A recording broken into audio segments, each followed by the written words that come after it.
আপনি কি জানেন আপনার পছন্দের বাইকে যে কোনো মুহূর্তে আগুন ধরে যেতে পারে? কি মনে হচ্ছে এই বাইকে আগুন ধরার কারণটা কি?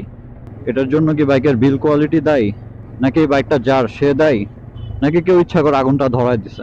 আপনিও যদি অসতর্ক হন, এরকম ইনসিডেন্ট আপনার সাথেও যে কোনো সময় ঘটতে পারে। বাইকে সাধারণত কি জন্য আগুন ধরে এরকম কিছু পয়েন্ট নিয়ে আজকে কথা বলবো। একদম বেসিক প্রবলেমটা হচ্ছে বাইকের ফুয়েল লিক করা। আপনার বাইকে ফুয়েল লিক বিভিন্নভাবে হইতে পারে। সব ব্র্যান্ডের বাইকই জং ধরতেছে। ওই জংয়ের কারণে বিভিন্ন জায়গায় লিকের সৃষ্টি হচ্ছে। তো ফুয়েল যখন ট্যাঙ্কের বিভিন্ন জায়গা থেকে লিক করে ইঞ্জিনের উপরে পড়ে, গরম ইঞ্জিনের উপরে পড়ে, তখন একটা খুবই হাইলি চান্স থাকে আপনার বাইকে আগুন ধরার। তো আপনার বাইকে জং ধরনে বলে কি আপনার বাইকে ফুয়েল লিকেজ হতে পারে না? অবশ্যই হতে পারে। ফুয়েল লিকেজ কিভাবে হতে পারে? আপনাদের যেসব বাইকে এই ধরনের ট্যাঙ্ক লক আছে, সেই সব বাইকে এই ট্যাঙ্ক লকটা খুললে ছোট্ট একটা ছিদ্র দেখা যাবে।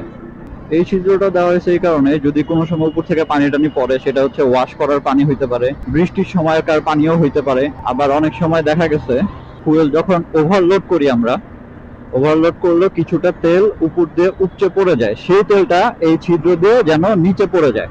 এখান দিয়ে একটা পাইপ আছে, মানে ছিদ্র থেকে একদম এক নিচ পর্যন্ত একটা পাইপ কানেক্ট করা আছে।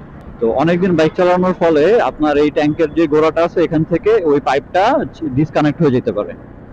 তখন হবে কি, আপনি যখন ফুল ট্যাঙ্ক করবেন বা ওভারলোড করবেন ট্যাঙ্কে, তাহলে হবে কি ওই তেলটা যে পড়বে আপনার গরম ইঞ্জিনের উপরে, তখন ওখান থেকে আগুন ধরার একটা হাইলি চান্স থাকে। আচ্ছা, এটা গেল প্রথম রিজন।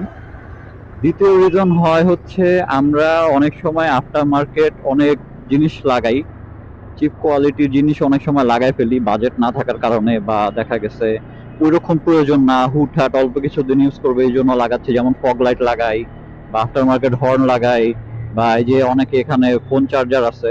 তো আপনারা যারা N250 বা N160 ইউজ করেন তাদের তো এখানে একটা চার্জিং পোর্ট আছেই। তো এটা এটা নিয়ে কোনো ইস্যু নাই। তো যারা আফটার মার্কেট এগুলো লাগায়, তো ওরা করে কি, হয় আপনার বাইকের এই সামনে থেকে নাইলে পিছন থেকে ওয়ারিংটা কাটে, তো কেটে সেই জিনিসগুলো লাগায়। তো লাগানোর সময় হয় কি, ওরা প্রপার ভাবে টেপিং করে না বা জয়েন্টটা ঠিক মতো দেয় না। তো এর জন্য ওইখান থেকে আস্তে আস্তে লুজ কানেকশন হয়। তো লুজ কানেকশন হইতে হইতে ওখানে আস্তে আস্তে স্পার্কের সৃষ্টি হয়। অনেক সময় দেখা গেছে বাইক ওয়াশ করলে বা বৃষ্টির দিনে ওখানে পানিও পড়ে, পানি পড়তে পড়তে আস্তে আস্তে জং ধরে যায়। তো ওইরকম সিচুয়েশনে ওইখান থেকেও স্পার্কের সৃষ্টি হয়, তো ওইখান থেকে আগুন ধরার একটা চান্স থাকে। আর একটা রিজন হচ্ছে আমাদের বাইকের ব্যাটারি। আমরা সচরাচর বাইকের ব্যাটারি তেমন কোনো মেনটেনেন্সের মধ্যে নেই না, ব্যাটারির চার্জ ঠিক আছে কিনা, ব্যাটারির তার তো লুজ আছে কিনা, এগুলো আমরা চেক করি না। ব্যাটারির কানেকশন যদি লুজ থাকে সেখান থেকেও কিন্তু অনেক স্পার্কের সৃষ্টি হয়। তো ওই স্পার্কটা থেকেও অনেক সময় আস্তে আস্তে আগুন ধরে যেতে পারে। তো মাঝে মাঝে সাইড কভারটা খুলে একটু দেখবেন ব্যাটারি কানেকশন ঠিক আছে কিনা। আবার অনেক বাইকের সিটের নিচে ব্যাটারি থাকে, যেমন এই বাইকের সিটের নিচে ব্যাটারির এক্সেস, বা কিছু বাইকের সাইড কভারের ভিতরে ব্যাটারির এক্সেস থাকে।